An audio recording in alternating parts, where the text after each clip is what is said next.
David Boyle and I'm quitting alcohol.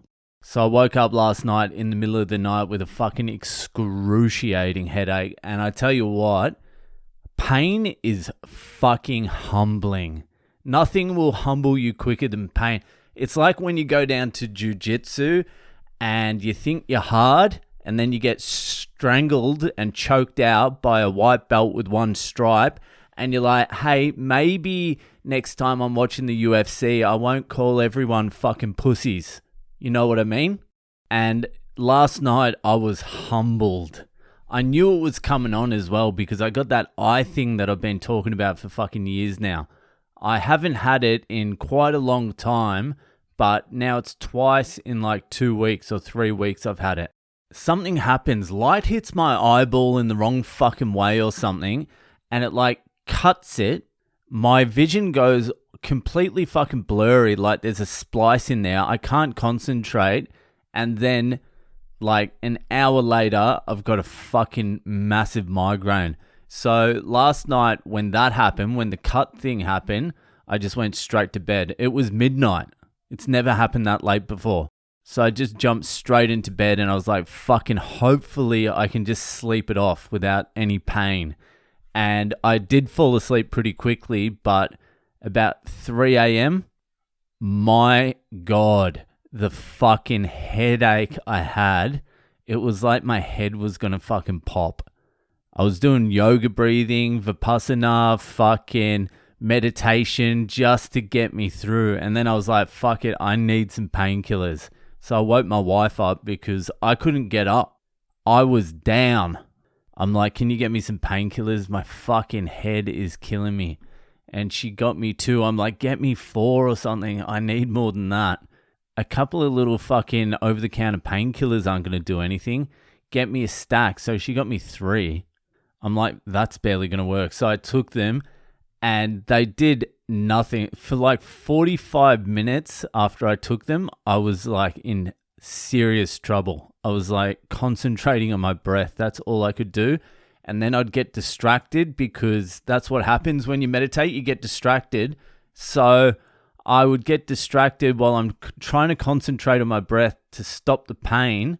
And I would move my head because I'm distracted and the pain would just come rushing back. I'm like, I have to get better at meditation. I have to. This is fucked. So I would get the breath under control again and the pain would sort of dissipate a little bit. And then I'd get distracted, move my head again, and fucking pain. It was very fucked up. How did they deal with pain back in the day before medicine and painkillers and shit? Before modernity and society? Back in the caveman days? What did they do?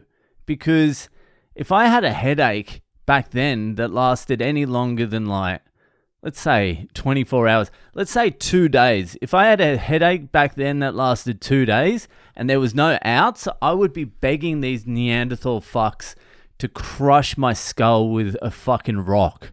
Please put me out of my misery because you don't know when it's going to stop. Especially back then, that is the only painkiller. Death by fucking rock. Club me to death, please, Neanderthal. Brain pain is pretty fucked up pain. It could be the worst pain. I don't know. All pain, if it's acute enough, is the worst pain. Like brain pain's hectic, stomach pain is intense. Tooth pain is unbearable. You get fucking slammed in the nuts hard enough. That is intense. It just depends. Whatever your pain is usually the worst pain. When I have something that's sore, usually that's the worst pain I've ever experienced. The pleurodesis after I collapsed my lung, that was the fucking worst. No way. There was nothing compared to that I've experienced anyway. I would take a 3-week fucking headache compared to the pleurodesis again. Although sadistically, sometimes I think to myself, I'm like, was it really that bad? Was it? I would like to go through it again just to make sure. But I really don't want to. Anyway, the headache is cleared up a little bit now. I'm heading to Darwin tonight. Finally heading to the Northern Territory. So stay tuned for that. I'll be posting pictures and shit on, let's just say Patreon. Thank you to everyone who's been joining the fucking Patreon. I can't tell you how much I appreciate it. I think this is going to be my biggest month ever on Patreon. So thank you to everyone who's joined. So I'll chuck some photos of the Northern Territory trip up there. I leave tonight, get in late at night. So the next podcast you hear will be coming from the Northern Territory, Outback Australia. Anyway, that'll do for today. If you're enjoying the podcast, give it a share around, and I'll see you the fuck later.